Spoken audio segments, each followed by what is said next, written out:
Nieta del gran poeta Rafael Alberti. La primera vez que se subió a un escenario fue con nada más y nada menos que con Los Redondos. Escribió una canción para Soda Stereo. Catupecu Machu reversionó uno de sus temas. Su vida es un tren. Hoy viajamos a la intimidad de una gran artista. Bienvenida a Ángeles y Predicadores, Isabel de Sebastián.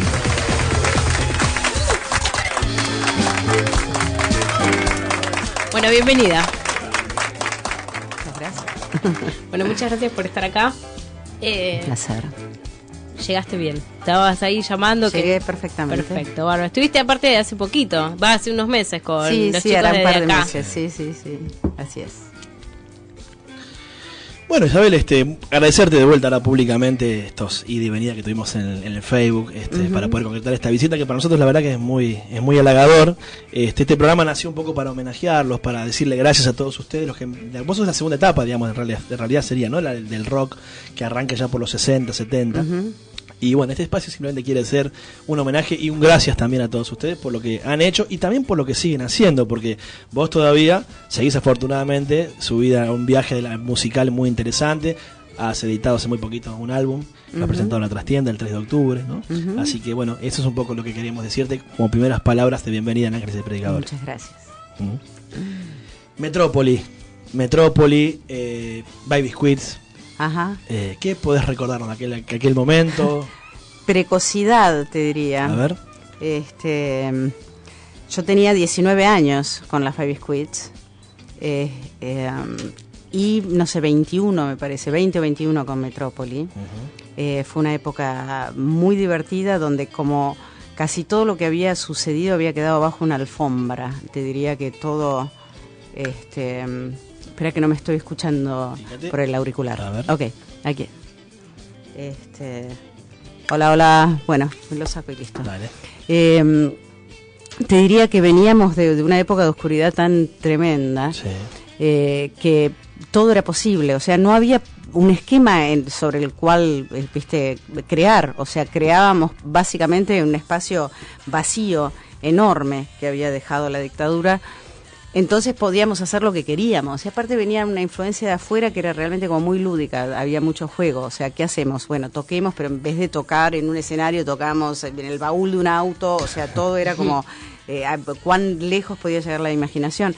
En esa época, suponete, yo con Metrópoli hacíamos los vestuarios en las ferreterías y con desechos industriales.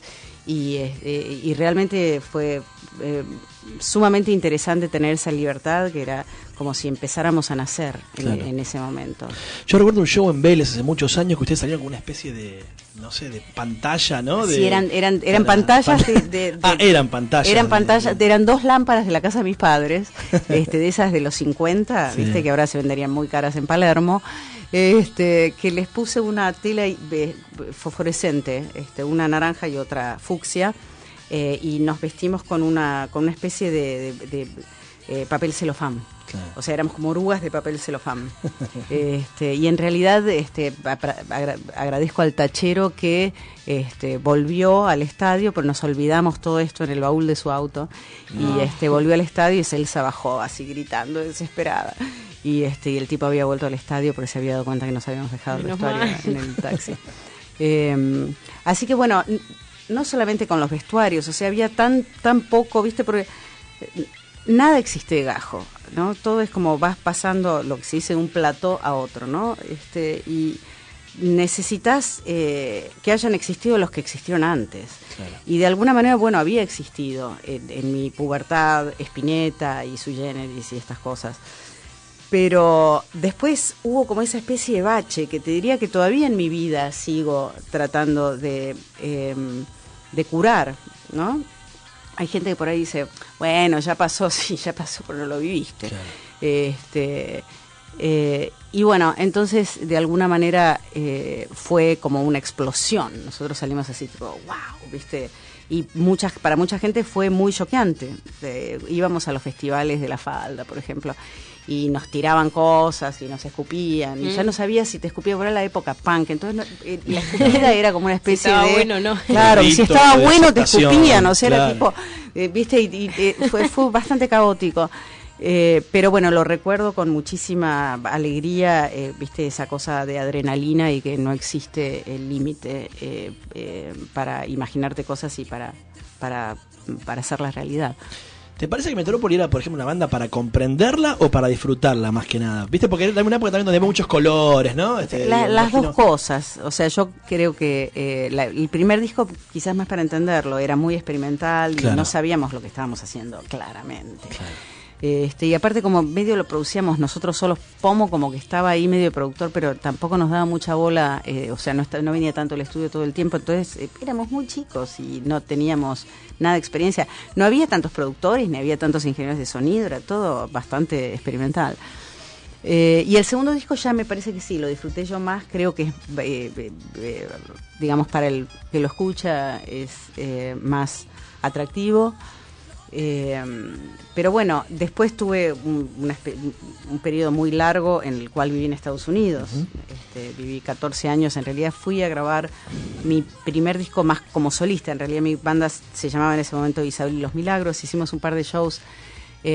Uno fue contra el indulto en la 9 de julio, que también estaba León y Andrés Calamaro y Fontova. Y bueno, ese fue el último show que hice en el año 89.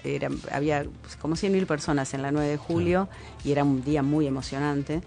Y después me fui a mezclar ese disco a Estados Unidos y bueno, se me cruzó Bob Telson, el padre de mis hijos, por el camino y cambió completamente el rumbo de mi vida y me quedé allá y bueno, fue muy enriquecedor en algunos aspectos. O sea, tuve a mis hijos, pude armar esta familia y aparte exploré mucho otras músicas, o sea, conocí muy profundamente el gospel y la salsa y muchas cosas que me hubiera costado mucho más por muchos motivos viviendo acá. Sobre todo que yo conviví con esta gente a través del trabajo de Bob. Bob Telson, mi ex marido con el que estuvimos juntos 23 años, hizo la música de Bagdad Café.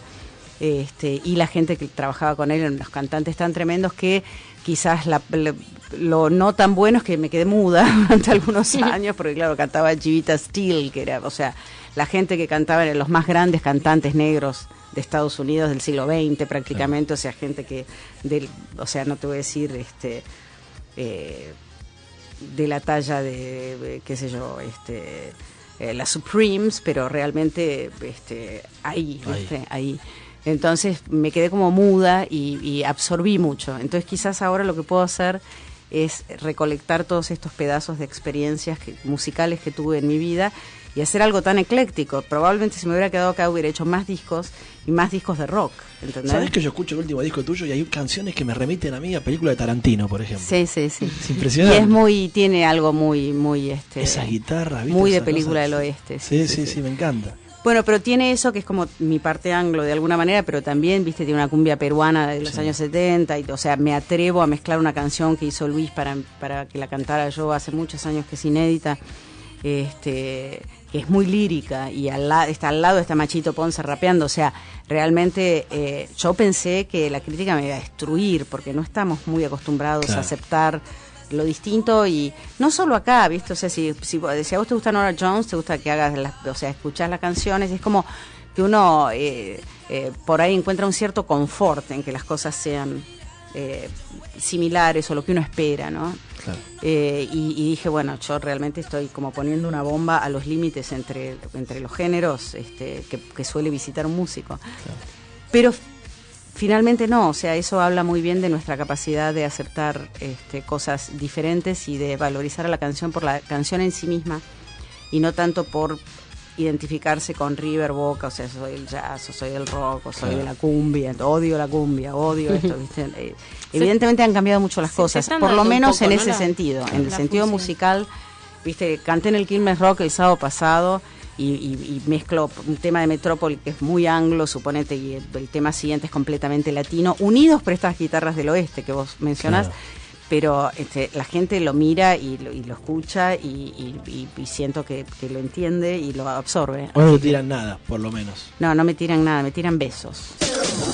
En 1981, Isabel de Sebastián será parte junto a Viviana Tellas, Edith Kucher y Fabiana Cantilo de las Baby Squeeze, un grupo de rock teatral que con sus performances dejó huella en el circuito under porteño. En 1982, Patricio Rey y sus Redonditos de Ricota las convocan para hacer los coros del primer demo de la banda, el cual entregarían a la compañía RCA. Las Baby Squeeze hacen los coros de Super Lógico, un tema que luego formó parte del primer álbum de la banda.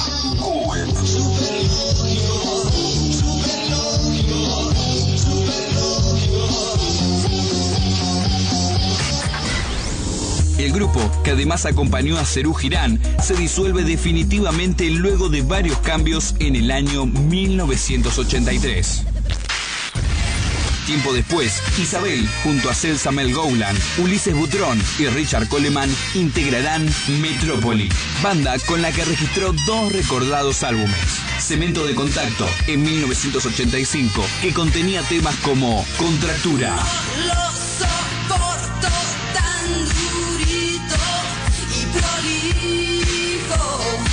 Mujeres Aburridas, tema de las Baby Squeeze, y Muñecos Uniformes.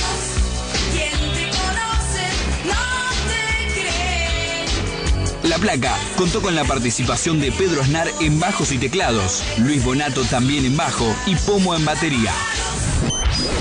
Al año siguiente, el nuevo golpe de Metrópoli será Viaje al Más Acá, un disco que traía 19 tracks, entre los que se destacaban Héroes Anónimos,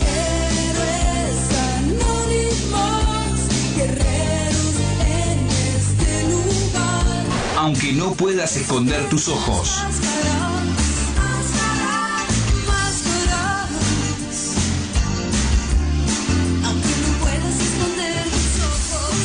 No lo comentes. No lo digas a nadie. Este trabajo tuvo la novedad de la partida de Melgoulan y la participación en guitarra de Edu Nogueira. Isabel, que hizo coros junto a Virus y Luis Alberto Spinetta en tiempos de Privé, se radicó en Nueva York, Estados Unidos, en donde formó una familia junto a Bob Telson, autor de la banda de sonido de la recordada película Bagdad Café.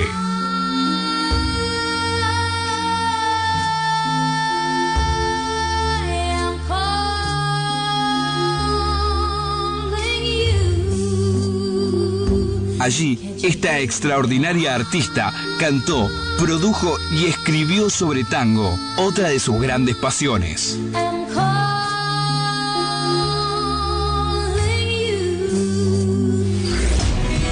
Cuando en el año 2003 Néstor Kirchner llega a la presidencia de la Nación, decide regresar a la Argentina y en 2006 graba junto a Ulises Butrón, bajo la producción de Lito Vitale, el tema de Catupecu Machu, Entero o a Pedazos, para la edición de 40 años de rock nacional. Escúchame entre el ruido. Esperaste lo vi, que nace todo entero y algo se pierde por el mundo.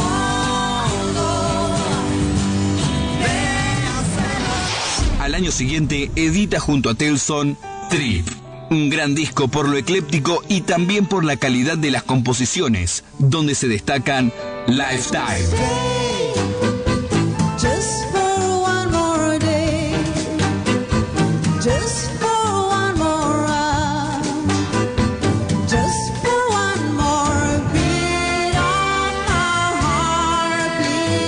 y Princesita, con la voz de Caetano Veloso.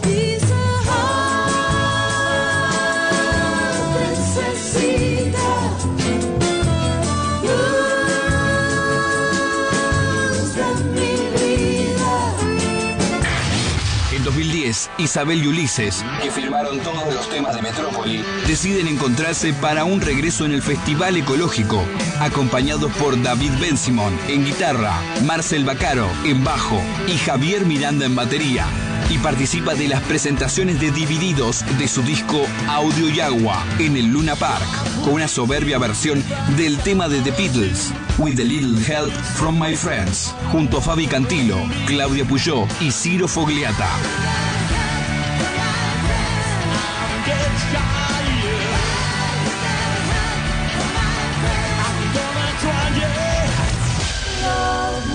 Luego de la muerte de Néstor Kirchner, funda la agrupación Músicos con Cristina, junto a Fena de la Mayora, Leo García y Mavi Díaz. Graba una versión de la Marcha Peronista y participa de algunos de los recitales populares realizados en Plaza de Mayo, impulsando al mismo tiempo la sanción de la ley de la música. Qué grande sos, mi general, cuánto vales, pero gran conductor, sos el primer trabajador, eres lo que va.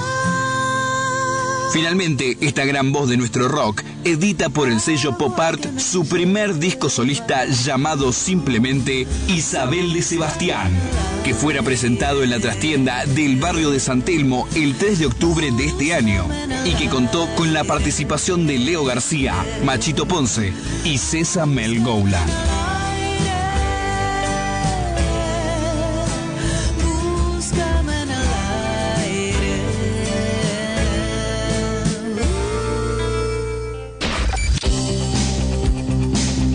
Seguimos con más ángeles y predicadores con la presencia de Isabel de Sebastián. Qué informe que se mandó, muchacho, Muchas gracias, Impresionante, súper profesional. Bueno, Genial, muchas gracias, Muchas gracias me encantó. Mándenmelo, dale, lo posteo. dale. Sí. Claro que sí, claro. Menos 20 ya. Nos queda muy poquito tiempo. Sí, nos queda un poquito de tiempo para disfrutar a Isabel de Sebastián, que está con nosotros. Agradecerte una vez más, entonces, Isabel. Y bueno, y seguir conversando un poquito más estos últimos minutos antes que te tengas que ir de lo que viene ahora, ¿no? Hablamos hace un rato fuera de aire que ahora es un momento también de salir a defender el disco, ¿no? Porque sí. También contás una realidad que la verdad que afecta a muchos músicos y es que no hay lugares para tocar, ¿no? Sí, sí, ¿Cómo pensás que vas a poder hacer toda esa parte? Y no sé, estoy pensándolo. Sí. De todas maneras, bueno, estoy con la presentación de la música de la película. Hice la primera música para películas que hice en mi vida, junto también con David Ben Simón y Mauro Cambarieri, con los que arreglamos y produjimos el disco. Que bueno, son dos chicos del sur. Me gusta contar esta historia porque, viste, lo grabamos en la casa de uno de ellos, un lugar muy chiquitito, viste, todo bajo presupuesto, y cuando se lo llevo a Roberto Costa de Pop Art, me dice: qué tremendo cómo suena este disco. Obviamente lo grabaste en Nueva York, unos músicos increíbles. ¿En qué estudio lo grabaste en Nueva York? Claro. Así que bueno, la buena noticia, muy democratizante, es que con las nuevas tecnologías podemos hacer discos, muy buenos discos en lugares sin que no necesitan tanto aparato, ¿viste? Realmente ahora con un buen interface, una buena compu y buenos instrumentos podés grabar muchas cosas muy bien. Y un disco absolutamente personal, porque ahí está el ska-tango, ¿no? Tuvo otra gran pasión el tango. También hay algo del folclore también, por supuesto. Otra sí, en el tema que le hice a Mercedes ¿no? Sosa, que se llama Mercedes. Aquí, que es probablemente la letra que escribí en mi vida que más me gusta. Pero sí, viste, paso como de esa especie de bolero tarantino, como decís, que te mataría, una canción de Carmen Valero.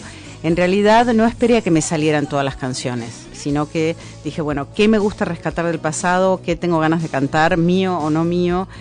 Y que sea en este momento, tiempo y espacio, ahí, viste, donde se juntan, en vez de por ahí, viste, esperar a tener todas las canciones mías, por ejemplo. Claro. Y bueno, viste, es como un rompecabezas de cosas que o sea, son pedazos de mi vida, y cuando se presentó en la trastienda se vio mucho que es así, y sigo sumando canciones propias y ajenas a una especie de te diría, película de la vida, que atraviesa distintos momentos históricos, viste. Realmente Metrópoli fue parte de esa excitación que nos trajo la democracia, y bueno, el menemismo, realmente yo no viví ni un solo día de menemismo, o sea, no vivía en este país, así que por suerte no puedo opinar demasiado sobre ese periodo histórico, pero digo, ahí está el pasado nuestro también. Exacto. Y está el presente nuestro en el disco, y eso me gusta mucho. Nos vamos a tener que despedir porque te tenés que ir. Así Sí, que sí, igual, o sea, no sé si van a pasar algún tema del disco, pero bueno, aquí es un tema que me gusta mucho. También me gusta la apuesta, que por ahí continúa un poco la idea de Héroes Anónimos, ¿viste? Que tiene que ver con el vínculo. O sea, realmente yo no creo en muchas cosas, pero sí creo que la solución nunca es solo. Tal cual. Entonces, nada, si quieren poner la apuesta, por ejemplo, estoy viendo si hago un video estos días de ese tema. Qué bueno. Y para cerrar un poquito también yo te quería preguntar una sola cosa antes que te vayas, en lo personal, por lo menos. ¿Te cuadra esta idea del artista militante? Porque vos, si hay algo que también que te involucraste mucho fue con la política, ¿no? Sí. Entonces, mira, el peronismo. me gusta contestar esta pregunta porque de alguna manera yo tengo un pasado militante de familiar, digamos, mis abuelos eran como generales internacionales del PC, o sea, tengo como un pasado de familia militante.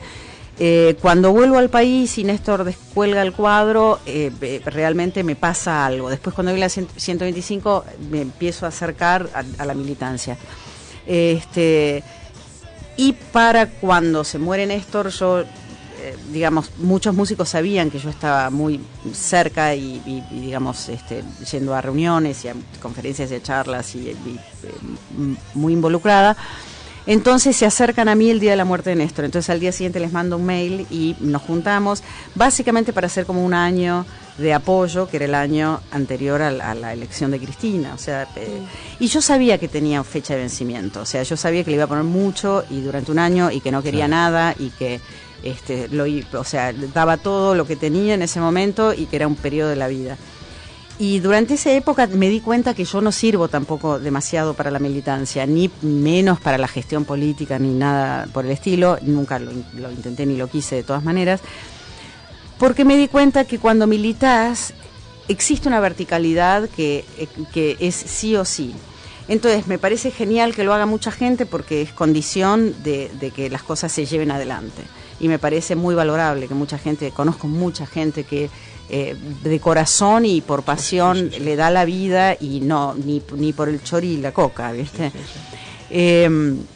Pero también me di cuenta que yo como artista no puedo, digamos, estar encolumnada y que alguien me diga, bueno, ahora se habla de estos temas o ahora no se habla de tales otros. ¿Entendés? Que realmente en una situación de verticalismo yo no puedo funcionar bien, porque digamos a esta altura de mi vida digo todo lo que, o sea, obviamente no todo lo que me pasa por la cabeza, siempre todos filtramos algunas cosas. Pero entonces ahí me di cuenta que realmente lo mío era que tenía que hacer un disco, ¿entendés? Que no sirvo para la política, que es algo también muy estresante, que me quitaba mucho espacio para poder componer canciones y para todo eso. Entonces te diría, yo creo en la persona comprometida con su tiempo y con la sociedad y con el momento, y sobre todo con el sufrimiento de los demás. Yo creo que es muy difícil. O sea, la vida no es un escenario, ahí es una realidad. La gente que sufre no es, viste, un oso que baila, como dice una poesía. Entonces, en ese sentido, creo que sí, uno se compromete y tiene una actitud política, lo sepa o no lo sepa, ¿entendés? O sea, decir yo soy apolítico ya es una posición política. Totalmente. O sea, si sos apolítico y hay 30.000 muertos, ¿en qué andamos? O sea, periodismo independiente, ¿no? Periodismo independiente que pregonan algunos también por ahí. Pero, sí. Que obviamente sabe sí, tal que cual. No existe. Pero de todas maneras, yo no creo que un artista deba pronunciarse por un partido político. Esto sí que no obligaría a ningún artista. Tampoco obligaría a un artista a que no esté, suponete, yo apoyo al gobierno nacional. No he particularmente tocado en cosas relacionadas con Macri. Pero, por ejemplo, presentar un libro de mi abuelo, del marido de mi abuela, digamos, Rafael Alberti, claro, en el Centro Cultural de Buenos Aires, y yo fui y canté. Tampoco voy a dejar de cantar, ¿entendés? O, por ejemplo, suponete Vicentico tocó para un festival de la ciudad para fondos, ¿viste? Juntar fondos para gente que había estado, no me acuerdo si era una inundación o qué era.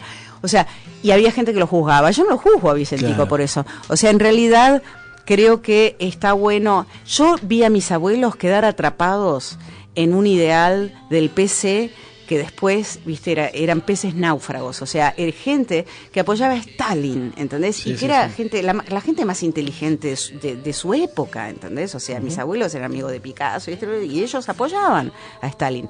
Después, cuando descubrieron lo que era Stalin, se quedaron pataleando en el aire. Claro. Entonces, de alguna manera, lo que digo es, como vi cómo la política de alguna manera influyó tan positivamente y tan negativamente de alguna manera en la vida de mi familia, la separó, nos mandó a unos a un país, otros a otros, que de alguna manera después de que pasó tanta agua bajo el puente, digo, yo siempre voy a decir lo que pienso, entonces no puedo de alguna manera militar, lo que sí puedo es decir lo que pienso, y cada vez que me hacen una nota y me preguntan, yo digo a quién apoyo y por qué, ¿entendés? Claro. Pero por otro lado, suponete que alguien decida, bueno, no puede salir la ley de la música, bueno, no, yo la voy a seguir defendiendo, me diga o no, suponete, Claro. alguien entonces yo creo que está bueno que el artista maneje la conciencia de que pertenece a una época y que existe el sufrimiento de los demás y que no es un chiste. Claro. Entonces, en ese sentido, sí creo en el compromiso político y social. Por otro lado, si ese compromiso social es partidario, que haya artistas que lo elijan, me parece genial. Yo soy peronista, evidentemente, escucharon la marcha, Claro. y apoyo a este gobierno. Pero si vos me decís militar, no es lo mío. Te entiendo O sea, de perfectamente. todas maneras, obviamente apoyo siempre que puedo, y si alguien Sí, uno ahí con necesita el algo, voto voy. también milita. Yo milité la ley de la Claro. música, Sí, por sí, ejemplo, sí, sí, bueno, y militaría cosas puntuales y leyes puntuales. Eso me hace muy feliz la ley de medios, muy feliz. Pero, digamos, visité ese mundo y me di cuenta que no es para mí. Claro. Carita. Y nos tenemos que despedir. A Así ella, es. por lo menos la tenemos que despedir. Nos vamos a ir con la apuesta. ¿Te parece? Nos despedimos con Dale, la que apuesta. aparte dice, si arriba ya no hay un pie ni abajo hay una cabeza. Eso es, digamos, un pronunciamiento político, aunque ya no sea... Es una forma de militancia Sí, también. totalmente, y esa me parece que es la que es más natural a mí, me calza como un guante, ¿entendés? Es lo que quiero hacer y espero poder seguir haciendo. Antes que se vaya, cuéntelo del Samovar, por las dudas. ¿Qué le dice? Estamos organizando para fin de año fiesta en el Samovar. Ujú. Obviamente con todos los invitados de Ángeles y Predicadores. Los vamos a invitar, a todos los invitados invitar, aunque valga la Claro. redundancia, eso sí. Así que estás invitada. Estamos viendo, yo calculo que va a ser la anteúltima semana de diciembre. Bueno, Ya creo que vamos voy a a estar acá. Así De que- todas maneras, Facebook tiene varias cosas que son bastante insoportables. No necesito saber quién se acaba de tomar un Fernet o Que tiene lo sabes, sueño, lo que quieras, pero realmente sirve para estas cosas, como estos encuentros que, viste, si van a través de mi agente de prensa y qué sé yo, se pueden Sí. complejizar y así, tipo, bueno, sí puedo, voy, chao. Buenísimo, te vamos a estar avisando por Facebook entonces. Bueno, genial. Gracias, Isabel. Un beso muy grande para los dos y gracias por invitarme. Gracias a vos. Vamos a escuchar la apuesta y enseguida volvemos.